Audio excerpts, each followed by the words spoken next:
Hello everyone and welcome back to AmmoMart.com, where you can find real firepower online. Just as the real March Madness tournament is starting to kick into high gear, we're going to finish ours with our 8 selected handguns under $400. We've shot a couple of videos covering the tournament so far, and right now in the final it's the BRG 9 Elite versus the Canik TP9 SF. For those of you who may not be aware, and in the interest of full disclosure, we do have an association with the BRG 9 Elite. I've actually taken it to SHOT Show a couple of years ago, but on the other hand, I carry a Canik because as of yet, the BRG is not optic ready. So I do have a little bit of a divided interest in the two, and I will do my best to absolutely evaluate the guns properly and tell you which one actually will win the tournament. Now we should discuss the criteria that we're going to use to decide the eventual winner. First, of course, is value. We've covered the prices in the previous videos, and for simple math, you can pick up the Canik TP9 for $375, maybe $400, depending on where you shop in sales, and the BRG for as low as $200, but right now it's typically selling for $249. I find the gear packs in the two to be almost the same, except for the fact that the Canik does come with a Kydex holster. So what I would like to do is subtract around $50 to that value and compare them at $350 to $250, because you do get a little more with the Canik TP9. And that leads us to another topic of criteria that we'll talk about a little later on. Now we're also going to include the shootability of the gun, which is speed and accuracy. I have 2 demonstrations set up on the range. One will cover from drawing out of the holster, and the other one is a little more of a tactical drill that you may not be familiar with, but I'll explain it when we get on the range. We're going to factor time into this demonstration as well as accuracy, and when you miss, it will add to your time. So with careful videography from Matt, you'll be able to kind of tell how the game, so to speak, is playing out in real time. Another thing I think we should include is accessories and after the fact merchandise for your purchase. This is clearly going to make a Canik the winner in that category because the BRG hasn't been out for very long. It's simply easier to find TP9 holsters, extra magazines, and all kinds of other things that go with the purchase. So right out the gate, I can tell you when it relates to accessories, the Canik is going to be the clear winner. So it's already ahead before we get on the range. Another one of our criteria is going to be reliability of the weapon systems. For those of you who pay close attention in the earlier video, you'll notice I'm going to shoot a different Canik than I did that time. That Canik was completely new. This one is one of Buffalo Trading's range guns, and so is the BRG 9 Elite.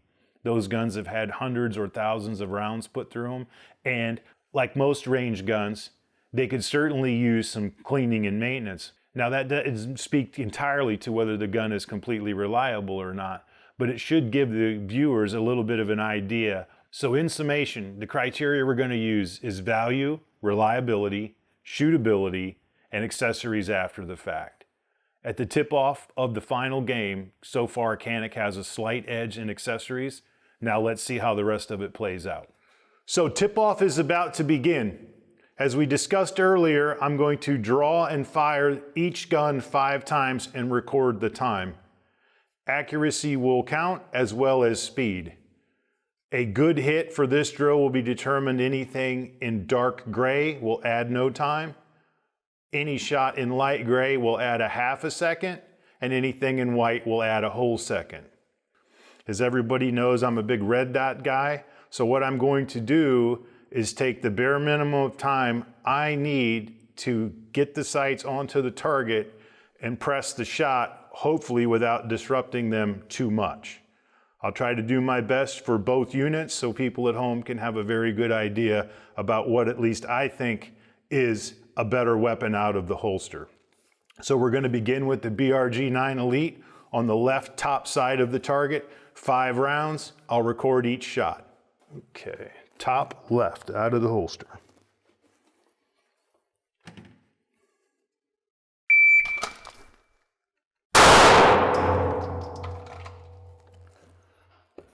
.206, very slow.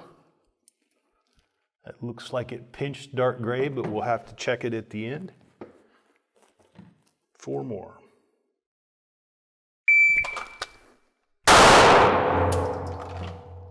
$170. Some of this is all about me having a difficult time converting back to irons from the dot. As you can tell, I make the purchase fairly quickly, but it is a bit odd trying to find the irons again.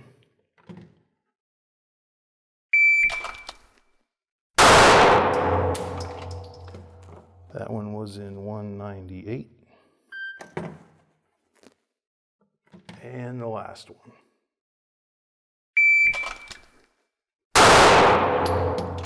Pressed him down at 190.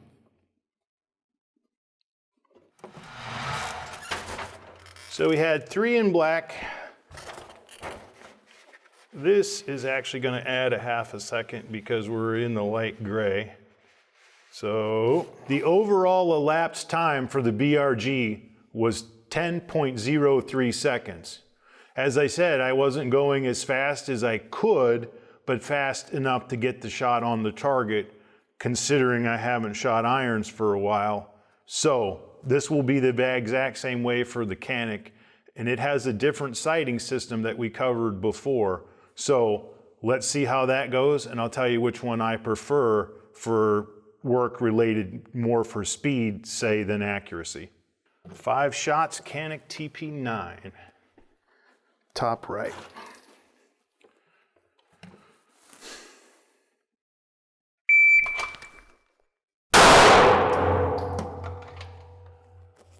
That shot was in 185. Right on the bull.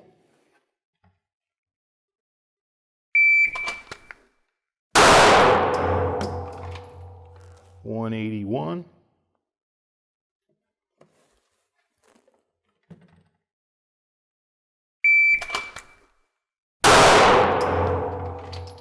Also in 181.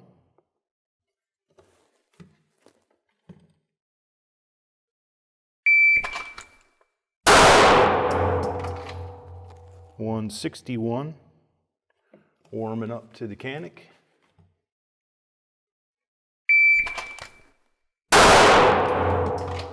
$164. So I'll get you a total. Obviously the Canik is going to be the winner of this field of fire. Clearly more accurate. It does have a trigger I prefer more than the BRG 9 Elite, and the sighting system does allow you to pick up the front sight much faster, resulting in quicker hits on the target. Clearly Canik TP9 the winner in this section. The overall elapsed time for the Canik TP9 was 8.72 seconds with far greater accuracy than the BRG. For the second and final section of the shootability category, I'm going to put both guns through the Spitaly Drill. This is something I picked up from Ken Hackathorn off the Wilson Combat channel. This particular field of fire requires 10 rounds, and we're going to engage 2 targets, one at 7 and the other one at 10 yards. We will be transitioning between the 2 targets for 3 of the 4 strings of fire. We'll have 3 rounds and 3 strings, and then the final will be 1 headshot from 7 yards. As always, we'll record the times, and if you look downrange, you will see I've actually put a 5.5-inch circle on the chest of both targets. That way we can accurately assess whether or not I have a time penalty coming based on how well I shoot. For this demonstration, however, anything outside of black will add a full second to your time, and anything outside of the face will also add 1 second to your time. No halves in this part of the game, so we're going to go with 10 rounds, the Spitaly Drill, starting with the BRG 9 Elite. For the first string of fire, we're going to do the Mozambique drill on the target at 7 yards only, 2 to the chest and 1 to the head. Once again, I'll go as slow as I need to put the sights on the target and hopefully press the trigger the proper way to record a good hit. I'm not going to rush the drill, but I'm going to go fast as I can without being sloppy and grossly inaccurate. A very fine line, but I'll do my best. So we're going 3, 2 chest, 1 head on the beep.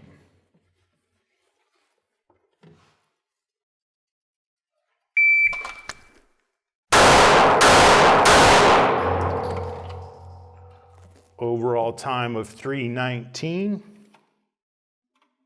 for the BRG first string. The next string will be a headshot at 7, 1 to the chest at the 10-yard, and then back to the head at 7.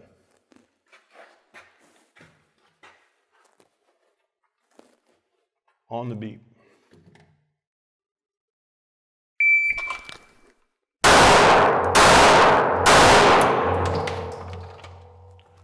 .358. So far, I think we're okay accuracy-wise.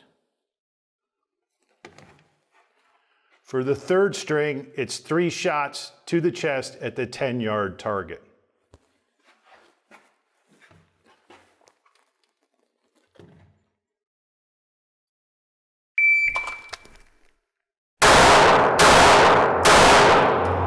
Oh, looks like I dropped 2 of them. So 378. That will kill your score for a total of 578. The last drill will conclude with 1 shot to the head at the 7-yard target.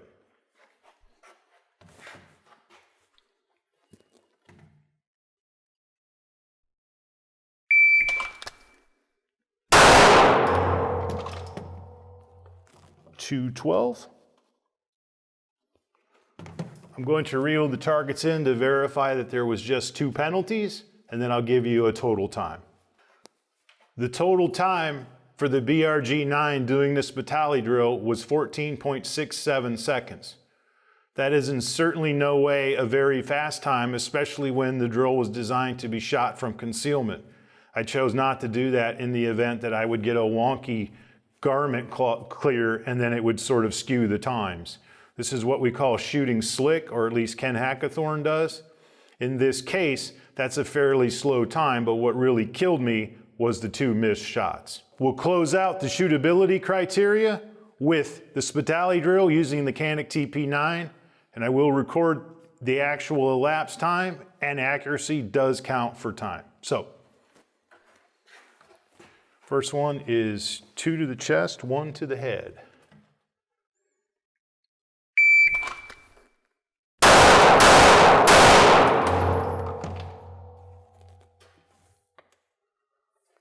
So the score right now is 321. And now we'll move on to head, chest, head.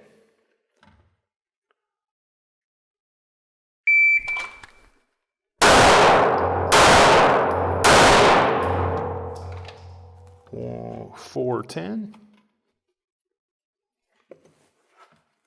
And now 3 to the chest at the 10-yard marker.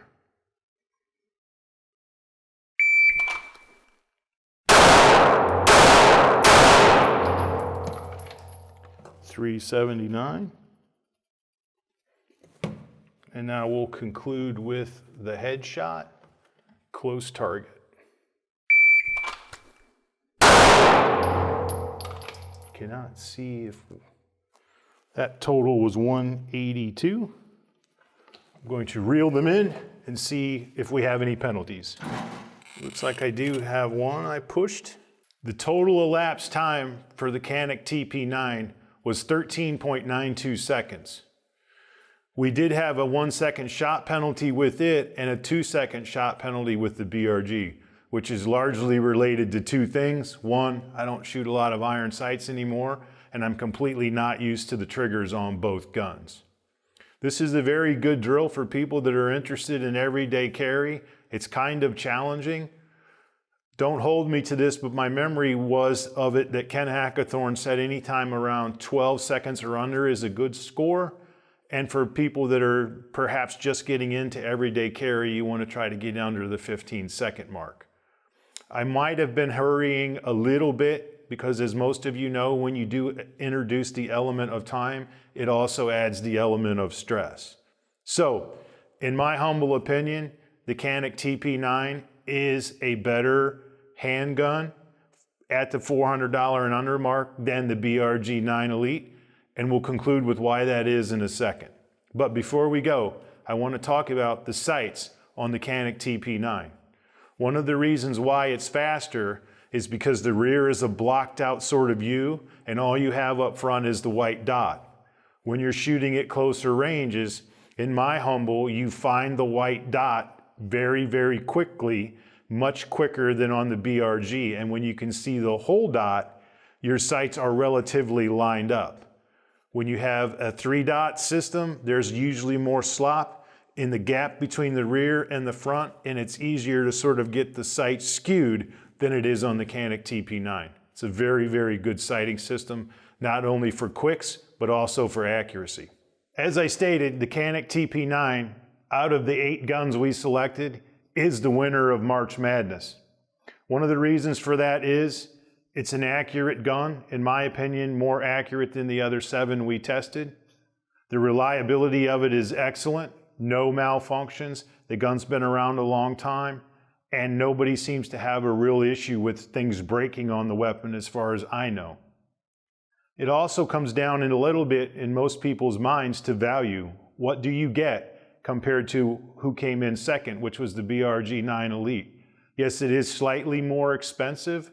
However, I think for most people's budgets, that's a bridgeable reach between I can't buy the gun or I can.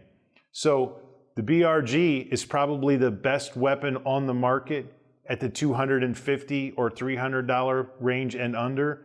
But clearly, if you have $400 to spend, the Canik is the way to go.